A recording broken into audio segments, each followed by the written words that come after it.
శాతరాజ్పల్లి జిల్లా పరిషత్ ఉన్నత పాఠశాల పునఃప్రారంభ కార్యక్రమాన్ని అట్టహాసంగా నిర్వహించారు. వేములవాడ మున్సిపల్ విలీన గ్రామమైన శాతరాజ్పల్లి జిల్లా పరిషత్ ఉన్నత పాఠశాలలో నూతన విద్యా సంవత్సర ప్రారంభ సందర్భంగా ప్రత్యేక వేడుకలను చేపట్టారు. ఈ సందర్భంగా మాజీ కౌన్సిలర్ సంఘ హన్మవ ప్రత్యేక అతిథిగా ఇచ్చేగా జిల్లా కాంగ్రెస్ ఉపాధ్యక్షులు సంఘ స్వామి యాదవ్ విశిష్ట అతిథిగా హాజరై అమ్మ ఆదర్శ పాఠశాల చైర్మన్ సరోజ మల్లేశం చేతుల మీదుగా విద్యార్థులకు యూనిఫామ్స్తో పాటు పాఠ్య పుస్తకాలను అందజేశారు.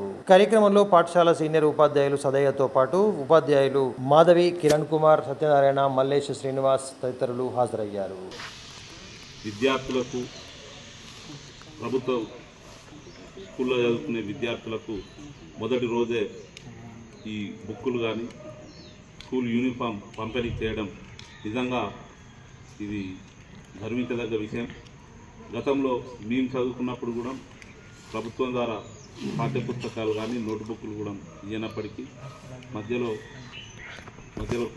కొన్ని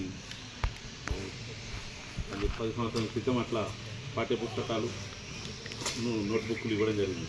అది కూడా స్టార్టింగ్ రోజు కాకుండా మధ్యలో స్కూళ్ళు చాలైనాక నెలకు 2 నెలలకు అట్లా వచ్చేది.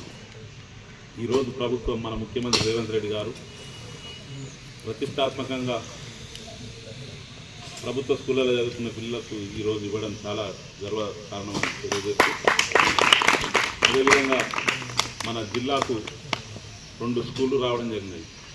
మన శాసనసభ్యులు ప్రభుత్వ పాల్ శ్రీనివాస్ గారి చొరవతో ఇంటర్గ్రేడ్ స్కూళ్ళు 200 కోట్లతో ఇంటర్గ్రేడ్ స్కూల్ను ఈ జిల్లాకు తీసుకురావడం జరిగింది. అదేవిధంగా సైనిక్ స్కూల్ కూడా మన జిల్లాకు రావడం జరిగింది.